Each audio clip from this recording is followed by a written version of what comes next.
Police officers sure are law enforcement officials who are tasked with maintaining public order, protecting individuals and property, and preventing and investigating crime. However, there have been instances where police officers have abused their power, used excessive force, and violated people's rights, particularly those from marginalized communities. Somebody help me!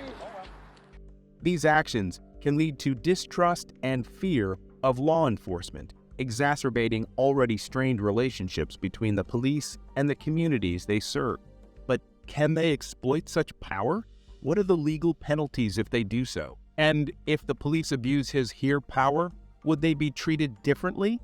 Stick around as we take a closer look at two of the most brutal cases that could make us think of cops as judicial pillars twice. Our first case kicks off with Sergeant Mario Cardona versus Daniel Garza.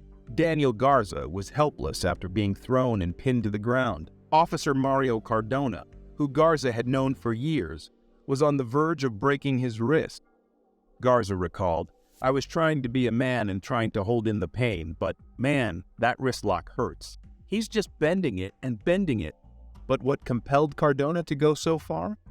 It turns out that his actions were motivated by rage toward Garza, whom he accuses of attempting to kidnap his stepdaughter.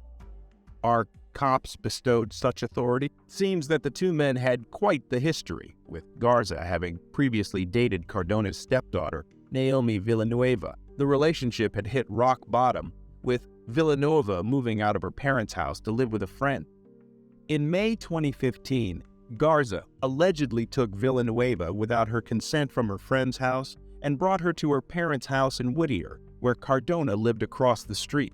Cardona saw Garza doing pilates in his yard and ordered him to come down to the street. As soon as Garza came down, Cardona began his assault. According to Garza, he was not the aggressor, and a neighbor who witnessed the incident testified in Garza's favor. The sheriff deputies who arrived at the scene noticed redness on Garza's face, bruises and abrasions to his knees, and redness on his wrists. Garza filed a complaint against Cardona, which led to a federal lawsuit against Cardona, Chief Beck, and the city of Los Angeles. Garza alleged false arrest, unreasonable search and seizure, excessive force, assault and battery, negligence, and intentional infliction of emotional distress. A video of the incident filmed by one of Garza's neighbors was also presented at the trial. They had made up a story of what had happened to make him look like a hero and me look like a criminal, says Daniel Garza. The U.S. District Judge Stephen V. Wilson presided over the hearing where the former Deputy City Attorney, Michael Amarian, spoke in defense of the city. The jury found Cardona to be acting with malice as an off-duty officer, and on June 26, 2017, they ordered him to pay Garza $210,000 in damages. On top of that, the court added another $664,000 in attorney's fees and $26,000 for post-trial costs. The City of Law refused to take responsibility for Cardona's actions and even refused to indemnify the officer, forcing him to pay for the charges out of his pocket. Jim DeSimone, Garza's attorney, claims, "This is the problem with the left. This is why people are out on the street." The case is a clear example of police officers using excessive force against individuals and getting away with it. In this case, however, Garza was able to stand up to the authorities who violated his rights, and he was able to win his lawsuit against Cardona. The jury's decision to find Cardona guilty of acting with malice sends a strong message that law enforcement officers cannot get away with using excessive force against citizens. It is worth noting that this case also highlights the importance of civilians being aware of their rights and standing up to law enforcement officers when they feel their rights have been violated. Garza's decision to file a complaint and a lawsuit against Cardona shows that individuals can take action against police brutality and excessive force. As more and more people become aware of their rights and are willing to take action, law enforcement officers will be held accountable for their actions, and if you sue a cop in LAA for excessive force, you are in for a wild ride.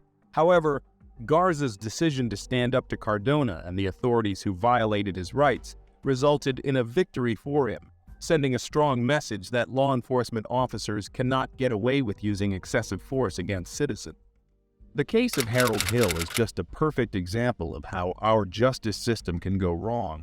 From a gruesome rape and murder to a wrongful conviction, this case definitely ticks all the boxes. So, what underwent?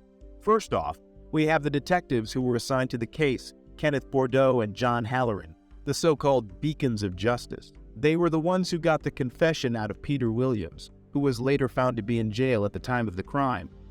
So, how did they churn out a false confession of someone who wasn't even there? Hill's confession is also questionable, as he claims that he was physically and mentally abused until he confessed to crimes he didn't commit. Is this the kind of behavior we expect from our law enforcement officers? Moving on to the trial itself. Hill was only 16 years old when the crime was committed, but was tried as an adult at the age of 31. This is an interesting move from the prosecution, considering that neither of the defendants had a criminal record prior to the incident.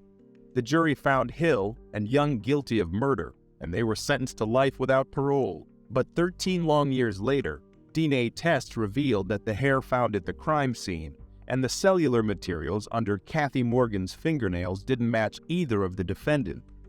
Think of the agony Hill went through for something he didn't do. What made Hill hold on to his life is still astonishing.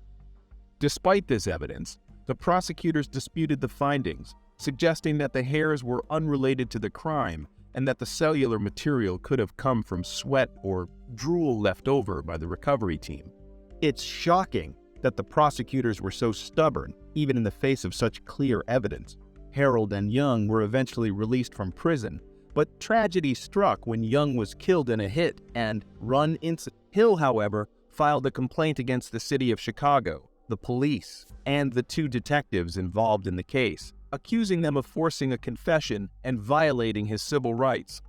The case was settled for $1.25 million, with Hill receiving $500,000, and the rest going to attorney's fees. It's surprising that the detectives were only asked to pay a measly $7,500 each for their part in this whole debacle. Do you think that is bad? Wait till you hear this.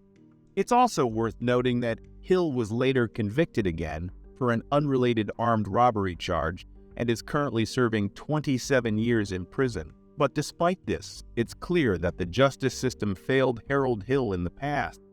This case highlights the importance of reforming our justice system to ensure that wrongful convictions don't occur, and that those who abuse their power are held accountable. The case of Harold Hill is a tragedy of errors, starting from the investigation to the trial and subsequent conviction. Being wrongfully imprisoned for 13 years, Hill was not awarded a chance to conform to life outside because he was turned into a criminal by the system.